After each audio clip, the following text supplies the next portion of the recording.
Bismillahirrahmanirrahim. Assalamualaikum warahmatullahi wabarakatuh. Alhamdulillah alladzi bi ni'matihi tatimmu shalihat. Assalatu wassalamu ala sayyidina wa habibina wa syafi'ina wa qurrati a'yunina wa maulana Muhammad sallallahu alaihi wasallam wa ala alihi wa sahbihi wa man tabi'ahum bi ihsan ila yaumiddin. Hadirin jamaah salat subuh Masjid Al-Barakah yang Allah muliakan, kita patut bersyukur kepada Allah atas semua nikmat yang telah, sedang maupun akan Allah berikan kepada kita, sehingga dengan bukti tanda kita masih hari ini masih dalam keadaan beriman.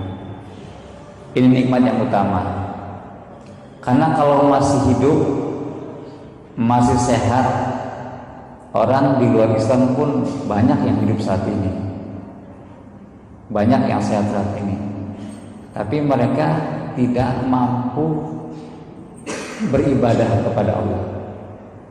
Ya, kalau kalkulasi jumlah penduduk dunia saat ini, maka muslim itu tidak lebih dari sepertiganya.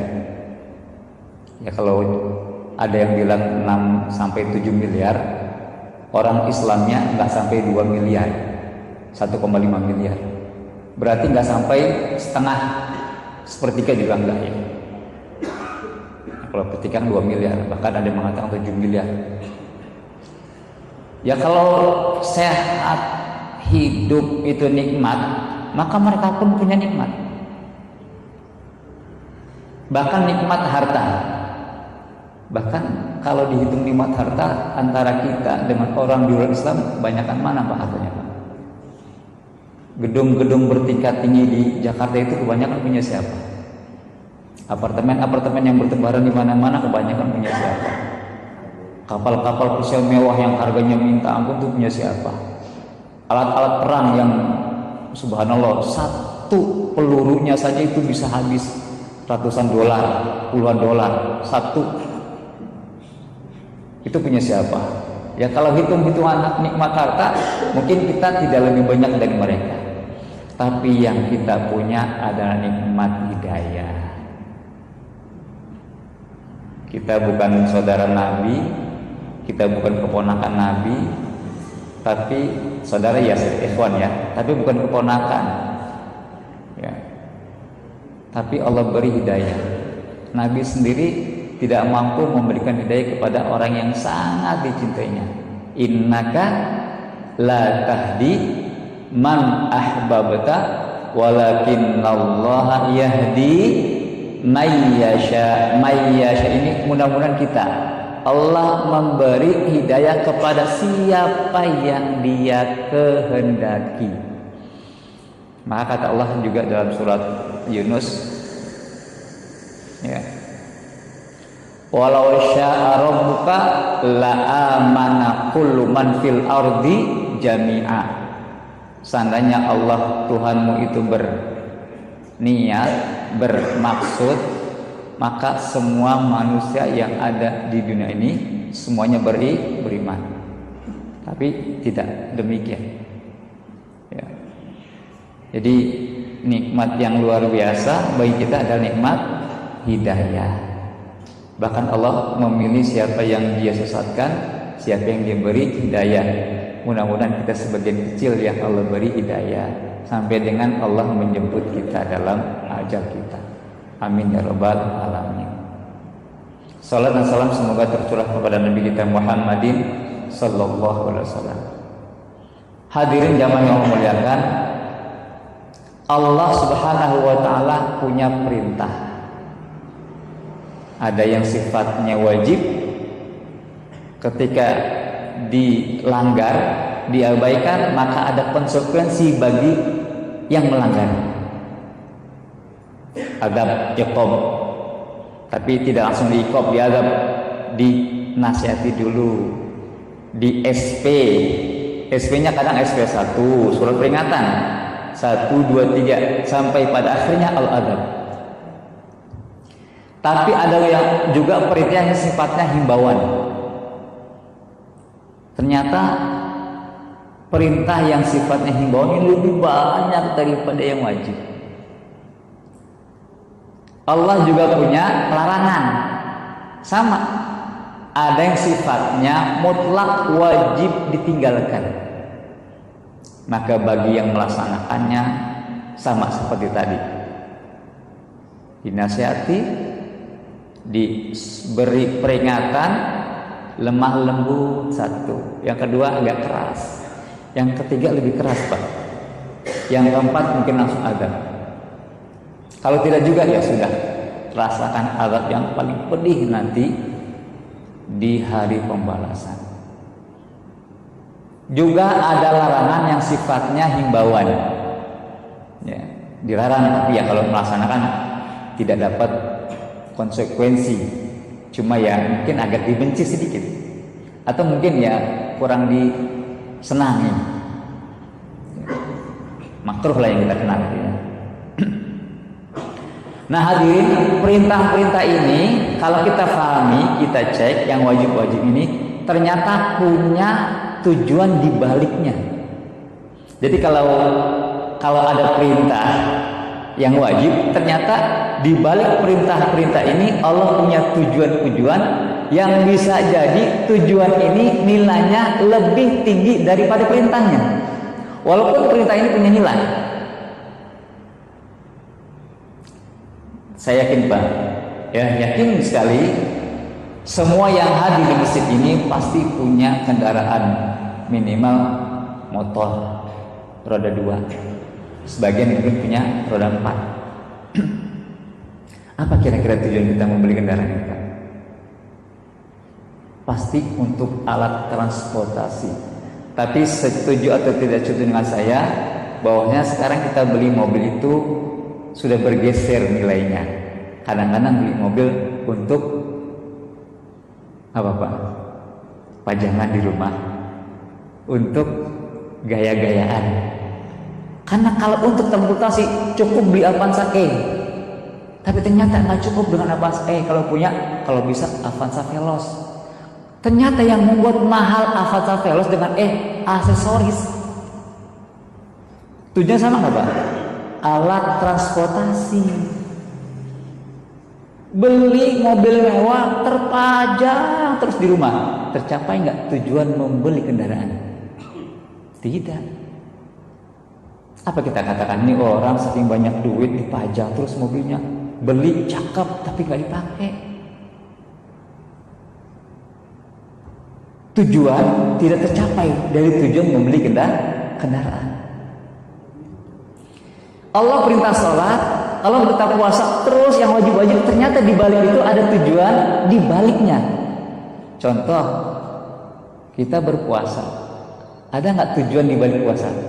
Jelas kita sudah hafal ayatnya itu, ujungnya la'allakum tattaqun. Jadi kalau kita berpuasa tapi nggak bertakwa, seperti beli mobil nggak dipakai. Betul nggak Pak? Ya memang punya nilai, mobil punya nilai. Antara Avanza E dengan Veloz sudah beda. Apalagi dengan yang mereknya berbeda, Fortuner misalkan, atau Pajero, maka nilainya lebih tinggi. Tapi fungsinya sama nggak Pak? Sama. Alat transportasi. Tapi kalau punya duit, nggak mungkin dia beli Karimun, nggak mungkin Pak. Kenapa? Yang orang beli Karimun itu orang nggak punya duit. Ayla, Agia, betul nggak Pak? Yang punya duit Fortuner Pak. Atau lebih besar lagi Alphard dan lain sebagainya. Kenapa punya duit? Walaupun tadi ketika membeli itu tujuannya satu, alat transportasi. Tapi yakin, percaya tidak dengan saya, sekarang sepertinya sudah bergeser itu. Bukan hanya sebagai alat transportasi, tapi mungkin alat untuk gengsi. Apalagi Pak? Pamer. Apalagi Pak? Kayaknya nggak pede gitu kalau ke mall cuma bawa karimun. Apalagi bertemu dengan alumni SMA dulu. Bagaimana gitu loh, masa aja bawanya karimun? Nggak level. Itulah kalau kita puasa, ternyata cuma hanya puasa, tapi tujuannya tercapai. Punya kendaraan nggak pernah dipakai. Sekarang kita respect mana Pak? Orang beli Fortuner selalu terpajang. Ada debu menempel sedikit, dibersihkan. Dengan orang beli APP, Suzuki APP, lalu ditulis oleh dia ambulan, gratis. Siapa saja yang bisa pakai. Bukan hanya dirinya, tapi orang yang sakit, orang yang butuh, silakan pakai. Mana tujuan untuk membeli kendaraan, mana yang lebih respect kita melihatnya? Pasti kita respect orang beli APP ditulis ambulan gratis. Karena tujuan APP diciptakan, dibuat untuk alat transportasi. Seperti itulah ketika Allah memberikan perintah kepada kita. Ujungnya dalam puasa, kita ambil contoh puasa, la'allakum tattaqun, agar kamu sekalian bertakwa. Ternyata kita lihat di hadis-hadis Nabi, takwa itu kompleks. Takwa sama iman kan sama Pak. Iman, Islam, nilai dari keberhasilan, kekuatan iman dan Islam adalah takwa. Makanya yang dipanggil rata-rata takwa, yang disiapkan orang beriman adalah takwa. U'iddat lil muttaqin. Inna lil muttaqina mafaza. Inna lil muttaqina fi jannatin wa uyun. Muttaqin. Orang muttaqin sempurna iman dan Islamnya.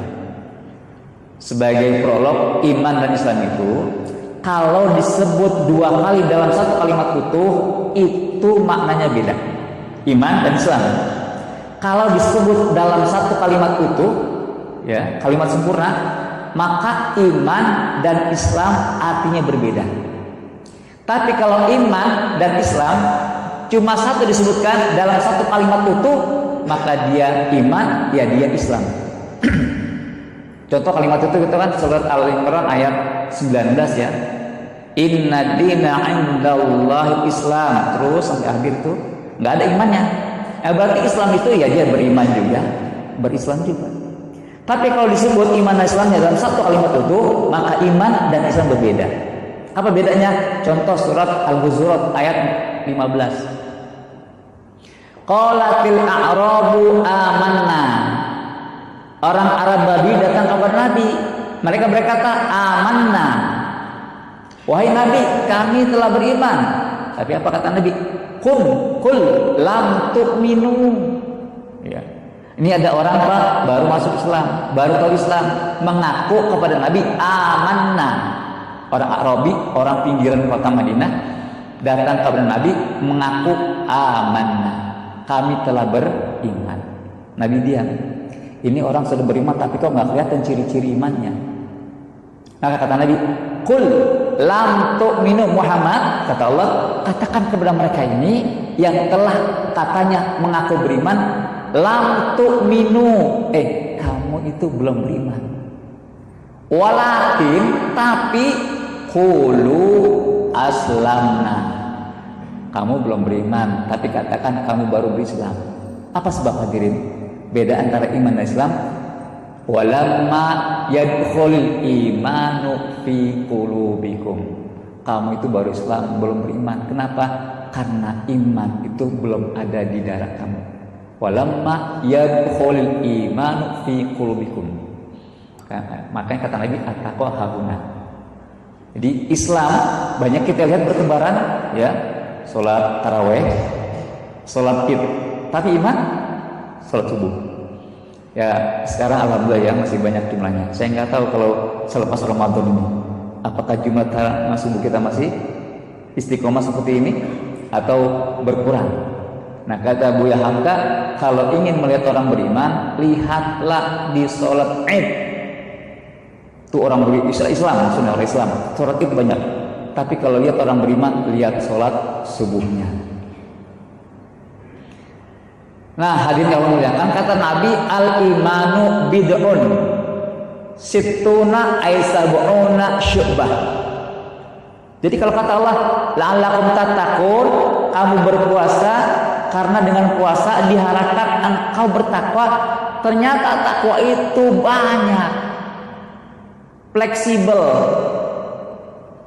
Sehingga kata lagi iman itu, ya iman yang takwa gini juga kan.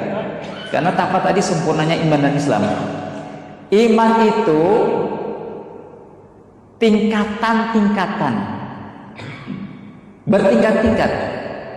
Sampai sebagian hadis mengatakan 60 tingkatan, sebagian lain mengatakan 70 tingkatan.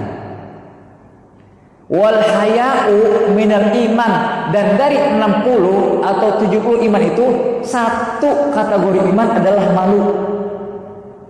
Berarti orang yang tidak malu itu hilang satu faktor imannya.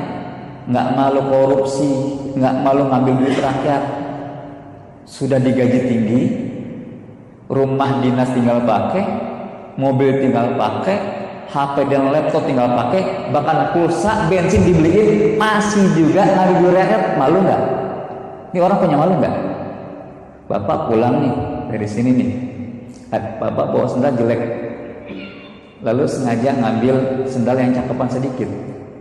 Ternyata ada orang yang punya. Pak, itu sendal saya.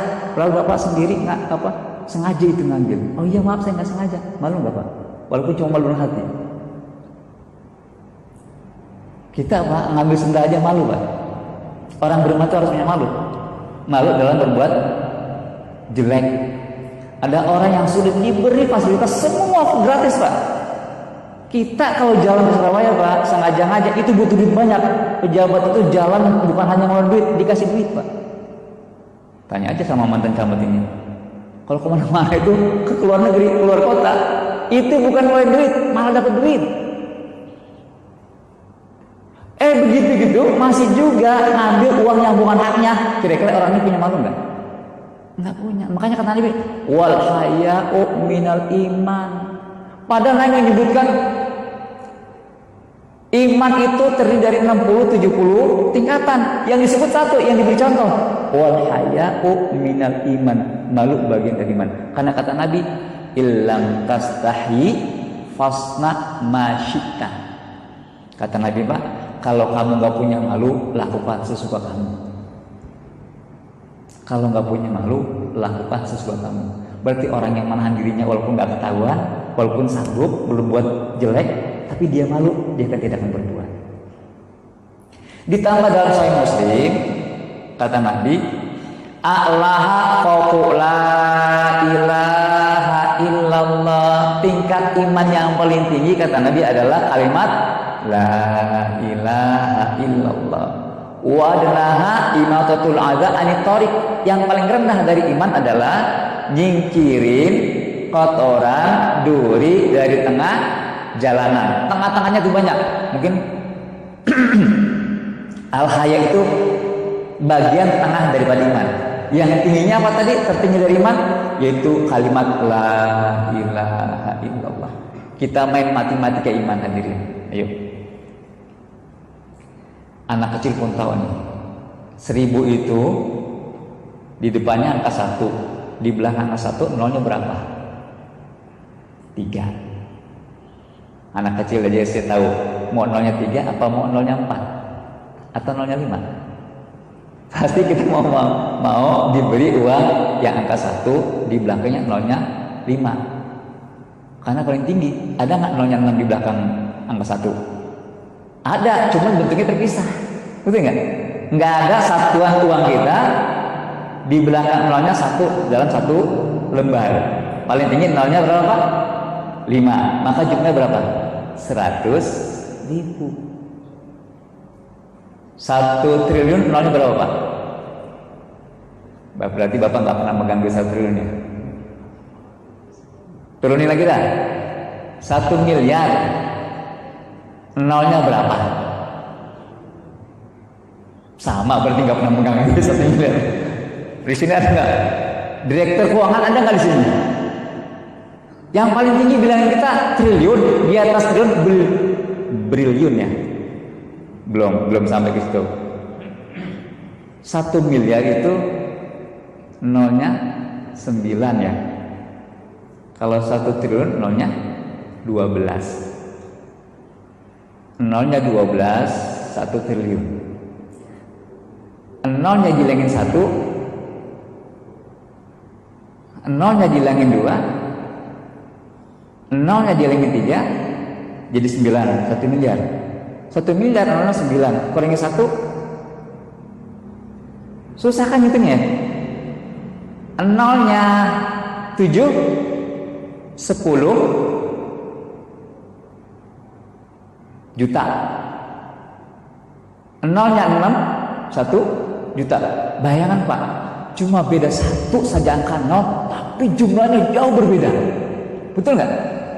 100.000 dengan 1 juta kan cuma beda 1 nol Pak. Tapi beda nggak jumlahnya? Yang 1 dikasih 100.000, 1 sejuta. Beda kan jauh. Apalagi yang lamanya 1 juta tambah 1, 10 juta, makin jauh bedanya. Matematika iman begini Pak. Puasa kita itu 0 Pak. Sholat kita 0, zakat 0, haji 0, umroh 0. Semua sampai nyingkirin duri di tengah jalan itu 0 Pak. Tapi kenapa dia menjadi berbobot, bernilai? Karena di atasnya ada angka 1. Apa itu angka 1? Yaitu kalimat la ilaha illallah. Saya mau tanya Pak, orang kafir puasa, orang kafir berbuat baik sama kita, memberi sumbangan, dapat pahala nggak di depan Allah? Yakin ya, karena kita yakin pada Al-Quran, orang kafir itu nggak punya pahala di depan Allah, walaupun dia dermawan. Kadang-kadang kafir kita ada orang kafir nih, kan pernah ada sumbangan kan? Pernah sempat viral tuh, bagaimana masjid menerima sumbangan orang kafir. Orang terkaya di Amerika pernah nyumbang setengah hartanya untuk orang-orang kelaparan di Afrika. Dapat pahala nggak dia, orang kafir?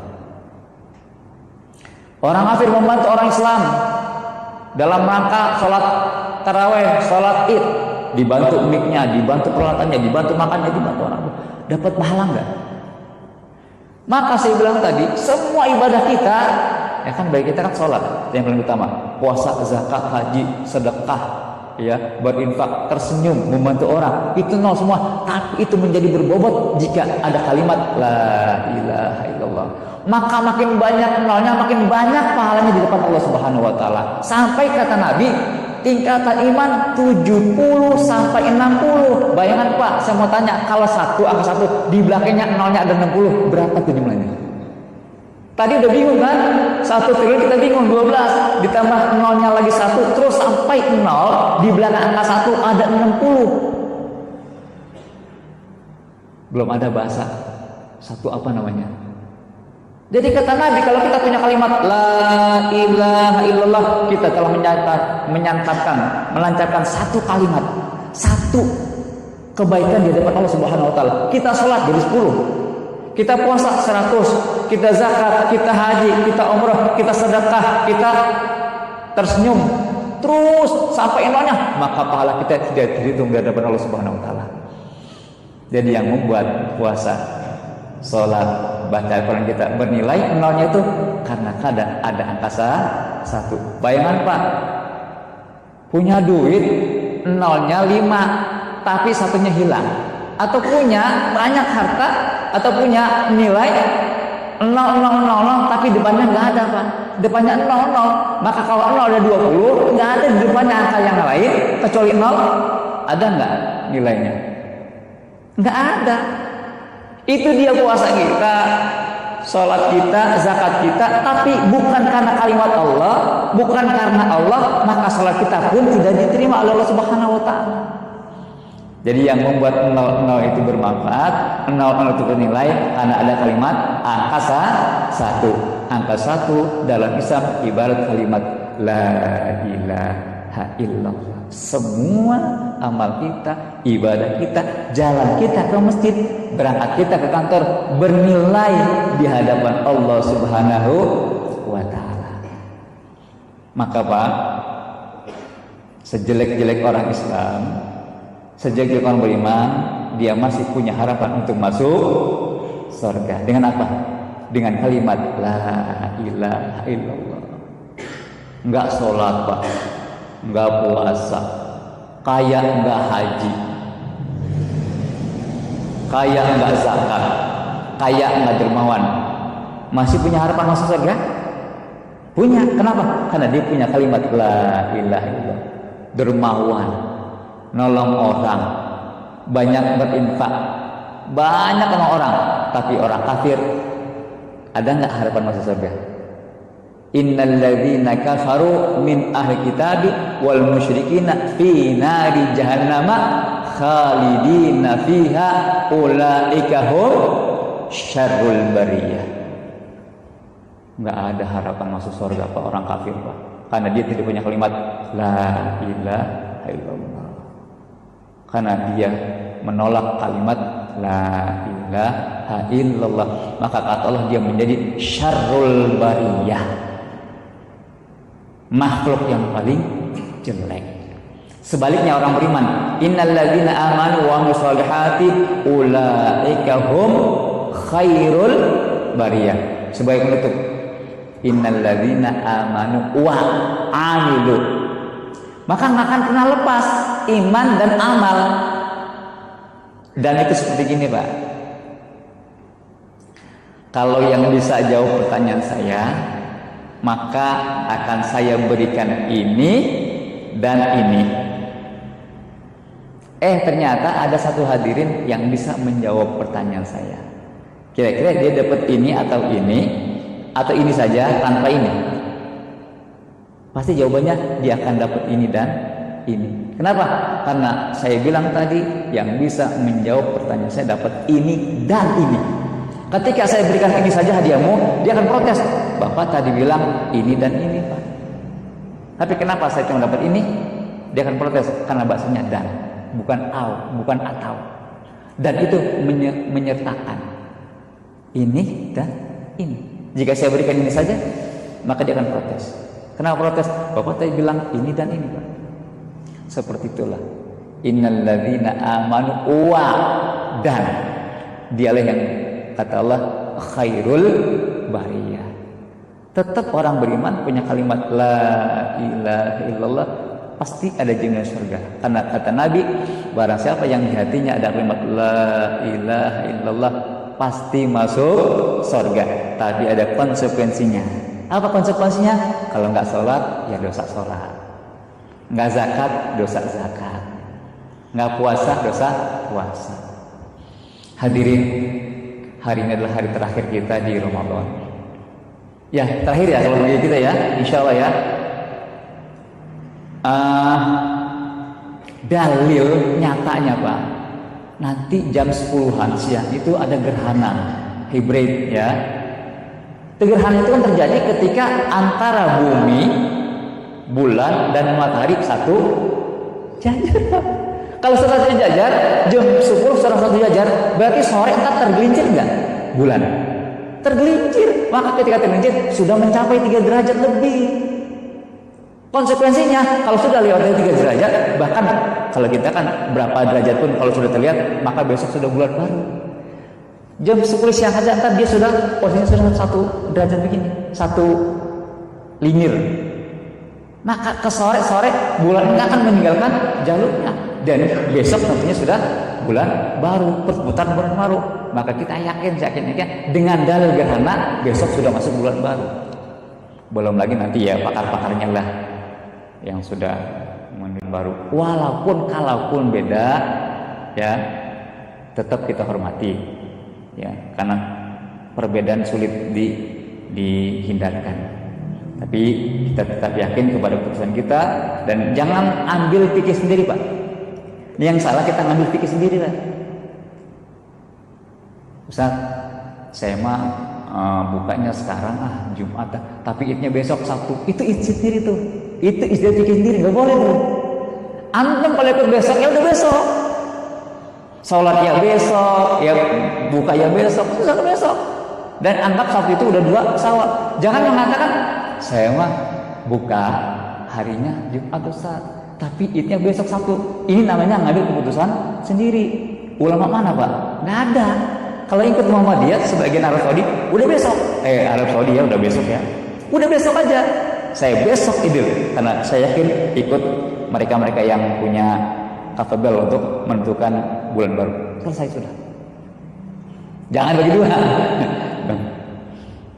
Bukanya besok, idnya hari Sabtu. Sabtu buat id, satu sholat duha, ya, karena sudah tanggal 2. Ayo saudara kita atau kita nggak tahu nanti sore keputusannya. Kalau memang Sabtu ya sudah Sabtu, yakinkan Sabtu.